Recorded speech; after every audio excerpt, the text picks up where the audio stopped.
It's not a glitch, it's a feature. A motto followed by the games of Skyrim, Cyberpunk, and most recently, Hello Neighbor VR. Oh, okay. It's not a glitch, it's a feature. Yeah, for some reason, Tiny Build and Steelwool decided to make a Hello Neighbor VR game, and it's as disastrous as you would expect it to be. But first, let's confirm that this is in fact a Hello Neighbor game by going through the checklist. It has puzzles, check. It has closets, check. It's broken beyond belief. Hello. How you doing, buddy? Check. It has a DILF as its main antagonist. Check. If that's not Hello Neighbor, then I don't know what is. But this isn't just Hello Neighbor, it's Hello Neighbor in VR. For starters, you play as 5 characters who are spread around the house who have to work together to figure out what's in this dude's basement, passing around important objects and keys. Each character also has a special ability to help them in a certain area. One has a baseball bat, one has a slingshot, one can see hidden messages, one is useless, and the last one is in a treehouse acting as the guy in the movies who sits in the van with all of the information. And to be honest, this treehouse is where I had the most fun in this game. Oh, great. Skadoosh.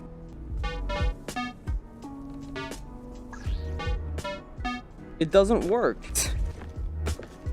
Fuck you. How about this? Can I get a nice spiral in here?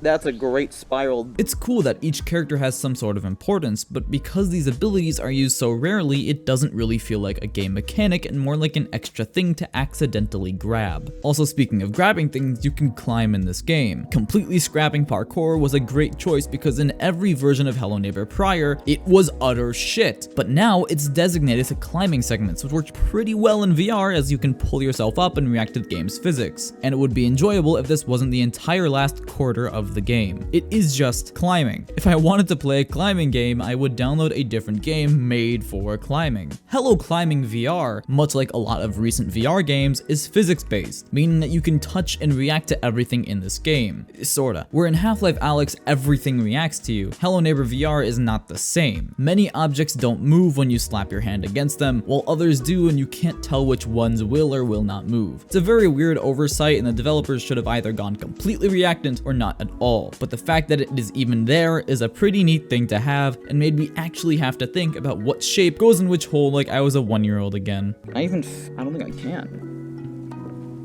No way. And let's talk about the audio in this game and how it sounds like someone is eating Doritos in your ear. It is incredibly crunchy and sounds like it was made for a Nintendo DS, and even that is being generous. At least the graphics fare a bit better as they look alright. Sadly, there are no graphics options besides shadows, but even then this game looks pretty decent. But it pales in comparison to the absolute Chad that is the neighbor in this game. Wow, did they upgrade him in all the most important ways. Speaking of the neighbor, he's actually scary in this game. Maybe it's the fact that he's 20 feet tall and trying to grab you, but getting caught by this guy is way scarier than any of the Hello Neighbor final releases combined.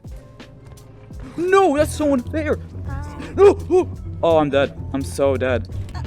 Oh no, you piece of shit. Ah! But this neighbor is really easy to figure out as he has a pre-made schedule that he will always stick to. So you can basically plan out what to do and when to do it, but you can also completely avoid the neighbor in this game. It's just a bit better though, because the neighbor can be an actual threat, albeit he does have the AI of a potato. He's stuck.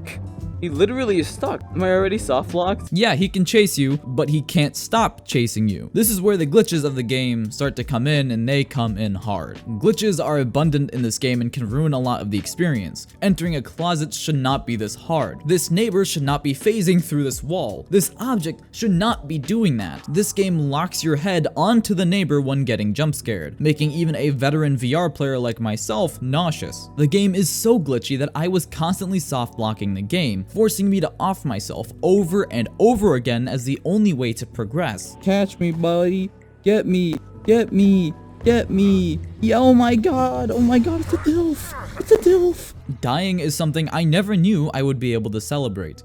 This game should not have been released. In Steelwool fashion, this game goes beyond glitchy and into the broken category. Those who decide to spend their $40 on this game are faced with issues that destroy the experience and make it near unplayable. On top of all of these issues, the game does not even support PC headsets despite being sold on Steam. You heard that right, folks. This game is being sold to all VR users even if they can't play the game. You got an HTC headset? You can't play the game. You got a Valve Index? You can't play the game. Anything other than an Oculus cannot play this game. But these issues don't end, as features seen in the trailers are non-existent in the actual game, leading to literally false advertising. For example, the trailer demonstrates how the neighbor reacts to the sound you make, when in fact, this is nowhere present in the actual release. And this isn't a small thing to not add in this game, as this is a stealth game, but now the stealth feature is gone. There's even more showing how this game was rushed, with the abysmal ending sequence that threw away the relatively fun gameplay of the first 75% for over an hour's worth of climbing. This also resulted in an abrupt ending, creating more questions than answers, leaving me in confusion and honestly feeling dissatisfied that it ended where it ended.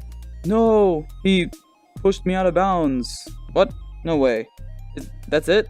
That's the end of the game? Where do I get a refund? This game was rushed to release, and it is clear as day, resulting in what is a decently fun game that is dragged down by its disastrous glitches, scummy Steam page, and major lack of support. But yet, Hello Neighbor VR did release. For some reason. Was anyone actively asking for this game? Well, that's a rhetorical question, because yes, that was me. A Hello Neighbor VR game is such a good idea and concept. Freely running around a house, avoiding the DILF, and trying to solve puzzles to enter his basement sounds like one hell of a time. But the product that was brought to fruition is lacking what makes Hello Neighbor, Hello Neighbor. It lacks freedom, and polish, and a story, and graphics settings. Overall, Hello Neighbor VR was a good effort at a Hello Neighbor VR game, but falls short in almost every way, and is surrounded in scummy business practices which have sadly become too common in the gaming world. Hello Neighbor VR was a game I was eager to try, but ultimately was released with a mediocre core and was covered in a disasterful shell. Did it glitch out? Oh man, you know what, neighbor? You deserve it more.